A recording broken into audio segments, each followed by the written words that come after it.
L'urgence aujourd'hui pour moi, c'est de libérer les entreprises agricoles de ce qui les étouffe. Je pense qu'il y a une forme d'agriculture qui condamne la planète. Moi je défends un modèle agricole et en tout cas qu'on tourne le dos progressivement à un modèle qui a dominé, qui était le modèle intensif, productiviste, tourné vers l'export. Le besoin de modernisation, de développer des circuits courts, de mieux commercialiser, tout ça ce sont des investissements qu'aujourd'hui les agriculteurs ont du mal à faire. Vous le savez sûrement, fin février est organisé le traditionnel et aimé Salon de l'Agriculture. Alors Salon de l'Agriculture, il faut savoir qu'il y a environ 700 000 personnes qui viennent chaque année et c'est l'une des foires les plus visitées de France. Et vous avez certainement aussi entendu parler du fait qu'il y a régulièrement une crise qui atteint les agriculteurs. Et bien c'est le sujet qu'on va aborder aujourd'hui dans cette vidéo. Alors pourquoi y a-t-il un problème avec l'agriculture en France? Alors je vous apprendrai rien si je vous dis qu'en France on attache une valeur particulière à l'agriculture. L'agriculture, voilà, elle a une petite place dans nos cœurs parce que c'est un petit peu une incarnation vivante de ce qu'on a de plus cher en tant que Français, le terroir. Alors voilà, on imagine le petit paysan dans son champ avec son petit béret, son épi de blé, avec sa vache. Sauf qu'en fait cette réalité-là, elle n'existe plus ou quasiment plus.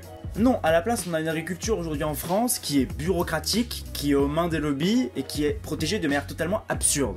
D'abord la bureaucratie. Alors il faut savoir qu'en France, la plupart de nos agriculteurs reçoivent des tonnes de subventions de la part de la politique agricole commune, qui est une politique de l'Union européenne, mais aussi de l'État français et de tas de petites organisations liées aux syndicats agricoles.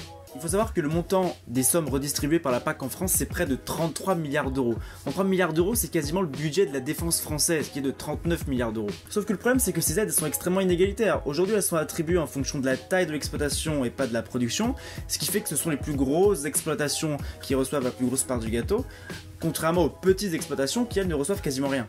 Mais en plus de ces aides, l'État a ajouté à cela plus de 300 subventions qui sont tellement nombreuses et contraignantes qu'aujourd'hui, un agriculteur passe environ un tiers de son temps à faire du travail administratif. Tu te souviens du gars de l'amour et dans le pré là? Bon bah imagine que le gars, il passe un tiers de son temps dans son bureau à faire de la paperasse à cause du fonctionnement actuel. D'ailleurs, le think tank Génération Libre a pu expliquer dans une note sur le sujet que l'État entretenait près d'un fonctionnaire pour 10 agriculteurs dans le seul domaine agricole. La vérité, c'est que les agriculteurs aujourd'hui sont prisonniers d'un système qui les étouffe et qui les met en situation de dépendance vis-à-vis d'un État là, qui tous les 2 ans agite sa grosse mamelle et qui leur promet qu'il va les voler à leur secours. Mais alors, pourquoi ces subventions sont injustes? Alors voilà, certains vont me dire, mais non, il faut aider nos petits agriculteurs, c'est la solidarité nationale, tout ça. D'accord, sauf que ces subventions, pourquoi vous les donnez pas à d'autres qui en auraient aussi besoin? Pourquoi est-ce qu'on n'a pas aidé l'industrie textile dans les années 80? Pourquoi est-ce qu'on n'aide pas nos artisans et nos commerçants qui nous disent qu'ils sont saignés par les impôts? Eh bien la réponse, elle tient en 3 mots, groupe de pression. Oui, car dans un système où celui qui sème les subventions est un organe aussi centralisé que l'État, il y aura toujours des intérêts privés qui seront assez soudés pour venir lui susurrer à l'oreille qui mérite un traitement particulier. Et franchement, s'il y a bien un secteur qui est typiquement la représentation du capitalisme de connivence, c'est bien celui de l'agroalimentaire. Parce que quel que soit le pouvoir politique qu'il vous mettra en place, quand c'est l'État qui redistribue l'argent et qui réglemente, les demandes politiques se focaliseront forcément sur le législateur qui subira des pressions de toutes parts. Franchement, est-ce que vous voulez vivre dans un pays où avoir des revenus, c'est plus une affaire d'entrepreneuriat auprès des gens, mais une affaire d'entrepreneuriat bureaucratique où on remplace la satisfaction du client, c'est-à-dire vous, par une chasse aux subventions aux magouilles politiques? De plus, il faut bien comprendre que la subvention c'est toujours un jeu à somme nulle. On prélève les gens d'un côté pour orienter cet argent dans un but si clairement politique vers un secteur particulier pour y maintenir des emplois artificiellement.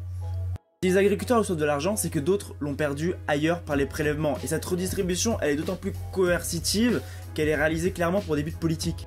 Ensuite, il faut préciser que cette politique agricole, elle est caractérisée par des mesures protectionnistes et interventionnistes qui renchérissent le coût de la nourriture. Bah oui, quand vous mettez des taxes sur les produits importés et quand vous fixez arbitrairement le prix des céréales et du lait, faut pas s'étonner que les gens payent plus que ce qu'ils pourraient payer dans un marché en libre concurrence. Selon Eurostat, les produits alimentaires en France sont 10% plus chers que la moyenne européenne. Et en Europe, parce que vous savez qu'aujourd'hui, toutes les mesures protectionnistes sont prises au niveau de l'Europe, on estime qu'il y a un surcoût de 25 à 42%. C'est-à-dire qu'on paye 25 à 42% plus cher notre nourriture que si on enlevait toutes ces restrictions au commerce. Et c'est là qu'on voit comment ça altère notre niveau de vie à tous. Et puis, la pauvreté, elle n'est pas encore abolie dans notre pays. Il y a encore des gens qui comptent la fin de mois. Est-ce que à ces gens-là, vous comptez vraiment leur dire « Désolé, mais il faut entretenir artificiellement notre agriculture, c'est pour le terroir ». Non, c'est pas possible ça. Ça, c'est pas la solidarité. La vraie solidarité, elle repose sur le consentement et pas sur la coercition. Et surtout pas par la coercition organisée par un groupement de lobbies qui ont l'oreille du gouvernement et qui arrivent à récolter des subventions par milliards. Donc voilà, c'était la première vidéo sur notre thématique de l'agriculture. Donc on se retrouve bientôt pour une deuxième vidéo. Et d'ici là, je vous dis à très vite.